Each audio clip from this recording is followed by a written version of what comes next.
Muy buenas noches, pues ha llegado ya la advertencia que se esperaba que antes o después llegara desde Irán. Ha llegado en 2 puntos, uno a Israel, otro a Estados Unidos. A Israel le dice, no va a permanecer Irán como observador, dice, en esta situación, le ha informado a Israel a través de los aliados de Israel y también los aliados de Irán, es decir, por canales secundarios, que si mañana los crímenes, dice Irán, los crímenes de Israel continúan, será demasiado tarde y la respuesta de Irán será inmediata. Ojo, porque llega una amenaza ya directa de Irán a Israel sobre la posibilidad incluso de un ataque, de ver de qué manera escala ya definitivamente el conflicto hacia Irán. El gran problema, la gran preocupación por la que Blinken lleva de gira más de 3 días por todo Oriente Medio. Irán advierte a Israel que mañana será demasiado tarde si siguen los ataques a Gaza. En concreto ha dicho si siguen los crímenes en Gaza. Ha informado a Israel que será demasiado tarde mañana. El otro punto fundamental viene con una amenaza a Estados Unidos. Ha dicho el ministro de Relaciones Exteriores, Hossein Amir-Abdollahian, que Estados Unidos sufrirá daños significativos si la guerra en curso en Gaza se convierte en un conflicto mayor. Dice el ministro de Relaciones Exteriores de Irán, hemos transmitido nuestro mensaje al régimen sionista a través de sus aliados de que si no cesan las atrocidades en Gaza, Irán no puede simplemente seguir siendo un observador, y si el alcance de la guerra se amplía, también se infligirán daños significativos a Estados Unidos. Es la primera vez en esta más de una semana en la que Irán ya no solo está en una posición de decir cuidado con lo que puede suceder, sino que señala ya de manera directa tanto a Irán como a Estados Unidos alrededor de las consecuencias que tendrá para ellos si el conflicto dura, ojo, más allá de mañana en el caso de Israel, y si escala en el caso de Estados Unidos. Hay que esperar a la respuesta tanto de Israel como de Estados Unidos. Biden ha dicho que en breve hará una advertencia, un comunicado, hablará para hacer una valoración de lo que está sucediendo después de conocer estas palabras que les acabamos de contar. Irán amenaza tanto a Israel como a Estados Unidos en el caso de que el conflicto continúe más allá de mañana, y a Estados Unidos en el caso de que el conflicto definitivamente escale. Ojo, porque sigue subiendo la tensión, la escalada en Oriente Medio, ahora ya en la pieza clave, en Irán, que da un paso adelante.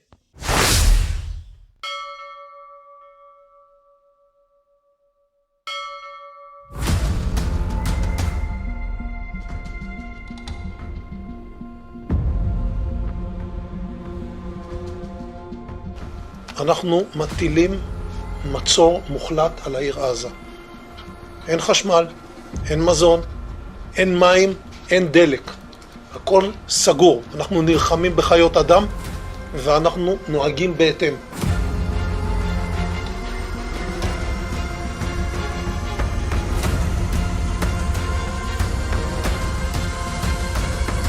ישראל, אנחנו במלחמה, לא במבצע, לא בסבבים, במלחמה.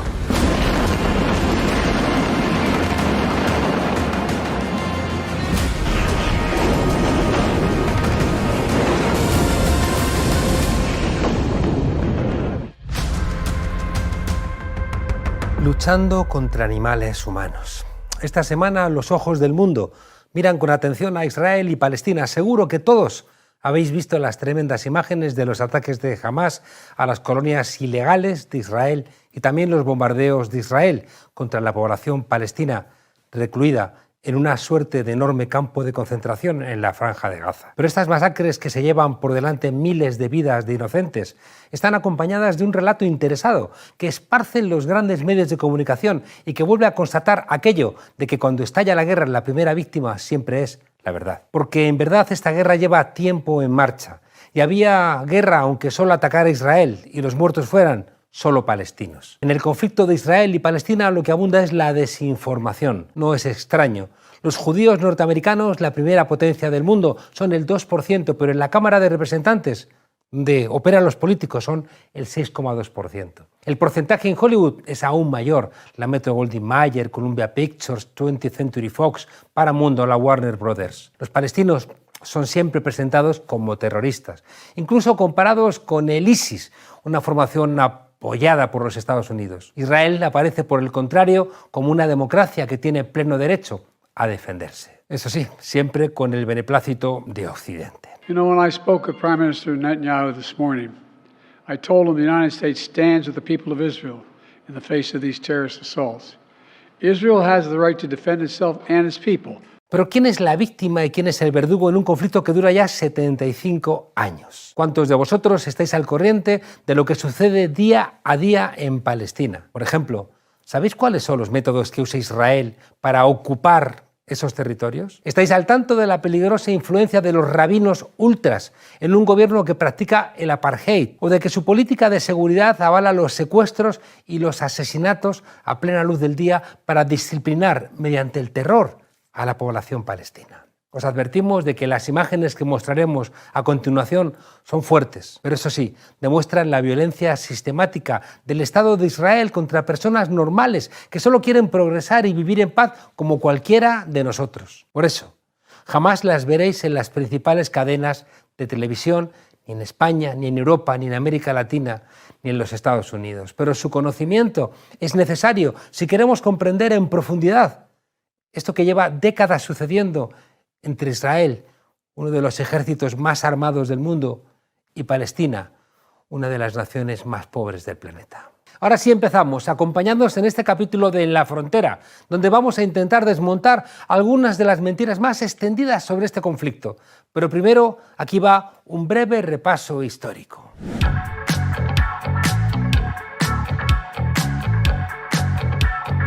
Tras la Segunda Guerra Mundial, las antiguas potencias coloniales y los Estados Unidos prefirieron quitarse de encima el problema de la cuestión judía y la memoria del Holocausto, otorgándoles un Estado en Tierra Santa. Eligieron ese camino antes de asumir su responsabilidad y antes de reconocer a las minorías judías como ciudadanos de primera clase en los países que habían sido escenario del Holocausto. No permitió Estados Unidos que gente que huía de ese Holocausto pudiera llegar a los Estados Unidos. Eso vino después. Pero a partir de ese reconocimiento de ese prototipo de Estado de Israel, las potencias occidentales fueron reforzando la posición de ese nuevo Estado, que además serviría como elemento de control en una región tan conflictiva como lo era Oriente Medio. La decisión causó una comprensible respuesta de los Estados árabes, y entonces se sucedieron varias guerras entre ellos e Israel. Ahí está la Guerra Árabe-Israelí de 1948, la Guerra de los 6 días en el año 67 o la Guerra del Yom Kippur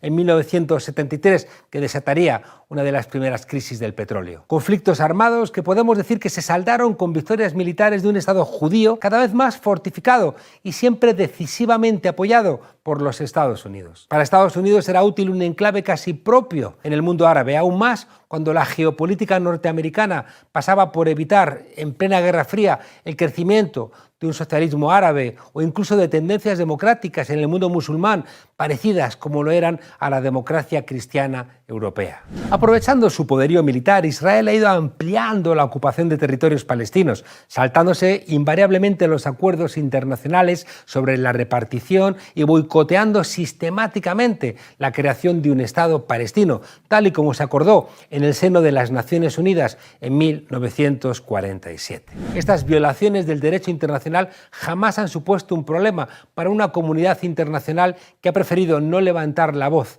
y seguir alimentando a un monstruo que hoy se les ha ido completamente de las manos. El enemigo árabe ha ido sustituyendo al enemigo comunista y algunos rasgos de la derecha israelí eran muy atractivos para las derechas internacionales. Si la batalla del apartheid la habían perdido en Sudáfrica por culpa, entre otros, de Mandela y la publicidad de las barbaridades de las que se hizo eco Occidente, ahora la iban a ganar en Israel, especialmente después de envenenar al líder palestino histórico, a Yasir Arafat, en 2004. El sueño militar de los gobiernos de ultraderecha de Israel se iba haciendo poco a poco realidad. Habían vencido y la seguridad parecía garantizada. Las potencias europeas y norteamericanas consentían el lento genocidio de Palestina y el mundo árabe parecía que había perdido el interés. Hasta se convocaban cursos para que la gente fuera a estudiar en consonancia con universidades norteamericanas en Tel Aviv. Pero ¿realmente Israel tenía el territorio bajo control? Las revueltas populares de 1987,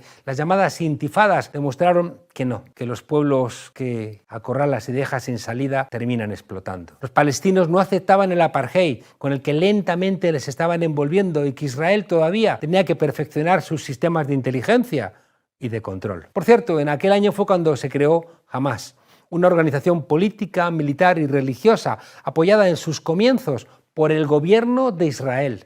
¿Para qué? Pues para desestabilizar al liderazgo de la Organización para la Liberación de Palestina, la OLP de Arafat, que tenía un marcado carácter laico y se leía como una fuerza de izquierdas. Siembra vientos y recogerás tempestades. Estas revueltas propiciaron la Conferencia de Paz de Madrid de 1991, pero la paz nunca llegó. Y el Estado de Israel siguió profundizando en su política de apartheid. Ya en el año 2000 estalló una segunda intifada, todavía más sangrienta que la primera, que se alargó hasta 2005, y otra vez piedras contra tanques. En esa ocasión, esa respuesta militar sangrienta de Israel supuso el ascenso al poder en 2001 de Ariel Sharon, jefe del partido Likud, con una apuesta decidida por la ocupación militar de los territorios palestinos y la represión como condición necesaria para la ansiada seguridad. También significó el auge de Hamás en Gaza, la retirada también estratégica de Israel y el bloqueo aéreo, marítimo y terrestre que llega hasta el día de hoy, décadas de bloqueo. El problema es que hoy ya ni siquiera va a entrar electricidad para abastecer los hospitales. Con ese bloqueo quedaban encarceladas de por vida 2 millones de personas, la mayoría niños, cuyo único delito ha sido nacer allí como refugiados de guerra. Pero a la derecha, española, europea, latinoamericana, norteamericana, la suerte de los niños palestinos no es relevante. El Estado de Israel había dado un paso irreversible y la política de exterminio de los palestinos de la derecha se fue radicalizando hasta llegar a Netanyahu, el corrupto presidente actual. Este presidente lleva desde 2009 en el poder y cada vez que ha tenido dificultades políticas, ¿qué ha hecho? Pues avivar el sionismo y el odio contra los palestinos. Llevaba más de 40 semanas con protestas todos los días por sus decisiones de acabar con la división de poderes en Israel. Pero preguntémonos, ¿qué es exactamente el sionismo?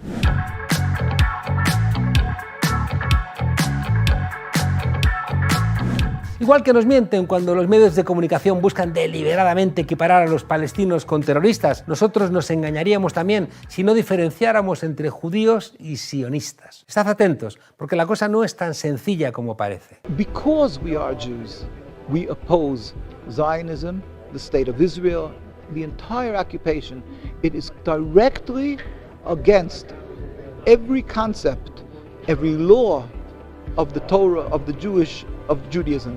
Los judíos son los que profesan y forman parte de la religión judía, por eso es un exceso hablar de Israel como el Estado judío. Pues es lo mismo que un musulmán forma parte del Islam, o un católico del catolicismo, o un budista del budismo. Mientras que el sionismo es una ideología nacionalista surgida en el siglo XIX y que propuso como objetivo crear un Estado para el pueblo judío en la Palestina histórica. Casi llegan a Argentina, pero al final recalaron en territorio palestino. Esto es algo que para los sionistas todavía no se ha logrado, porque les sobra a los palestinos y también otras minorías. Ese nacionalismo no es ni más ni menos que un supremacismo fundamentalista, que niega la igualdad de las personas frente al Estado y sirve de excusa para pasar por encima de cualquier tipo de derecho humano. Por eso siempre se ha dicho que Israel era una endodemocracia. Esto es, una democracia válida solo para dentro, para sus ciudadanos judíos. Los rabinos ultras se ocupan de radicalizar más a una población adoctrinada desde la escuela en el miedo al enemigo árabe y entrenada también para defender su Estado,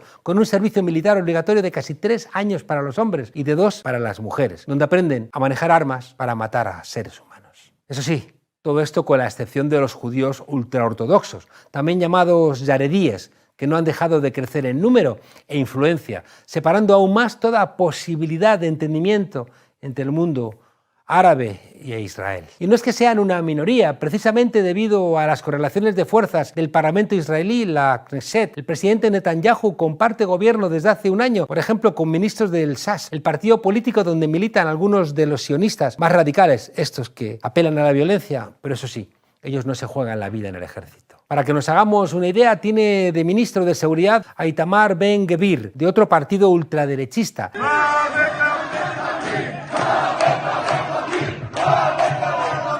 Ahora en la picota por no haber anticipado el ataque de Hamás. Un exaltado que es capaz de exigir a la policía arma en mano que dispare a los palestinos en plena calle. And in the second clip here, I just want to note that Ben-Gvir is saying, "Don't look here. If they throw stones, shoot them." Pero esto es solo una anécdota. Lo grave viene ahora. En más de una década de gobiernos ultras, la represión y la colonización se han incrementado hasta el punto de que hablar de genocidio a fuego lento es ya un lugar común. ¿Pero qué técnicas está utilizando el gobierno más extremista de la historia de Israel para expulsar y quedarse con el territorio de Palestina? ¿Qué coste humano pagan los israelíes y los palestinos en esta ofensiva legal de Israel? ¿Van a cambiar las cosas ahora que hay un nuevo gobierno donde Netanyahu ha invitado a su opositor? Pues seguramente no, pero ahora mismo lo vamos a ver.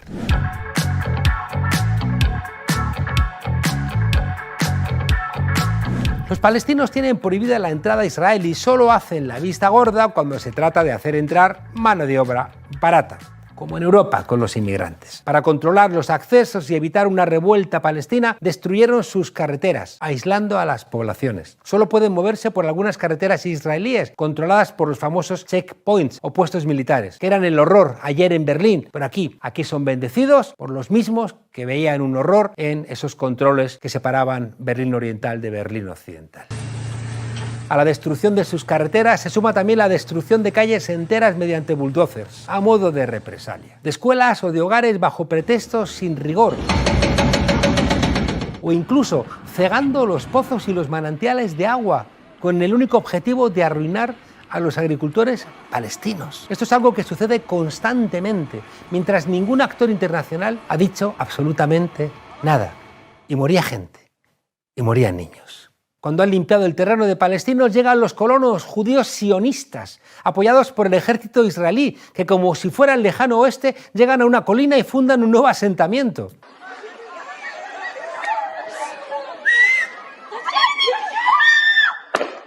Una colonia jardín gueto, amurallada y conectada con las grandes ciudades que un día, cuando ya no quede ningún palestino, serán libres. Lo llamarán quizá kibutz, como se llamaban en los años 50, cuando había una izquierda en Israel que creía en el cooperativismo, pero en realidad son cantones, que recuerdan a los Boer en Sudáfrica o a la expulsión de los nativos norteamericanos, que terminaron en reservas, que es donde quieren los israelíes, sionistas, a los palestinos, o a lo mejor ni siquiera los quieren en reservas. Las víctimas, ya nos lo ha contado siempre Hollywood, siempre no serán los indios, sino que será el general Custer. Las cifras de los colonos no han dejado de subir pese a la prohibición internacional, que es una cosa de locos porque están robando el territorio a personas que son sus legítimos poseedores. Y cuando los palestinos se organizan para resistir, llegan los asesinatos a sangre fría y los secuestros por parte de uno de los ejércitos más efectivos del mundo. Estas personas que disfrazan como terroristas son jóvenes indignados que tiran piedras contra una ocupación ilegal que les ha llevado al borde del precipicio. Son matados sin juicio y sus verdugos reciben medallas y honores por ello. Las imágenes son espeluznantes y suceden todos, absolutamente todos los días. ¿Dónde estáis? Derechas españolas, europeas, latinoamericanas, que habéis criticado las barbaridades de Hamás de estos días, no habéis tenido nunca el coraje ni la decencia de criticar estos asesinatos. Solo nos acordamos de Palestina cuando son los israelíes los que sufren. Los falsos positivos del gobierno de Uribe, el gran defensor de los gobiernos represores de Israel, donde se asesinaba a inocentes y se presentaban como terroristas para cobrar una recompensa, es una idea sacada casi con toda seguridad de la experiencia que después se ha aplicado en Palestina. Pero son personas con nombre propio. Cusi Amután, Othman. Son personas que jamás veremos en los telediarios generalistas, porque si lo viéramos, igual la comunidad internacional, presionada por la opinión pública, pararía los pies a un Estado que, insistimos, ha ido demasiado Lejos. Demasiadas veces nos han entretenido en la televisión con películas de israelíes buenos y árabes malos. Este programa de hoy es un homenaje a la memoria de todas esas víctimas palestinas que no olvidamos pese a la voluntad de algunos de tenernos entretenidos. Pero no podemos dejar de denunciar la falsedad de que, como dicen los voceros de extrema derecha, es Israel, país ocupante, país invasor, quien tiene derecho a defenderse. Del mismo modo que nadie acusaría a Ucrania de terrorismo por defenderse de la invasión rusa. Pues los muertos caen siempre del mismo lado. ¿O es que acaso no se luchó contra la invasión nazi en Europa con cosas que si hubieran ganado los nazis las hubieran catalogado como terrorismo? ¿Podemos considerar democrático un país que hace estas salvajadas? ¿Un país donde se persigue y se asesina impunemente a las minorías? ¿Donde el colonialismo y el apartheid son ley y se han ido disolviendo los contrapesos entre los poderes del Estado? Yo lo tengo claro, pero os dejo a vosotras y a vosotros las respuestas en los comentarios. ¿Y qué dice el mundo sobre esto? ¿Qué posición ha tomado la Unión Europea o las Naciones Unidas y los Estados Unidos?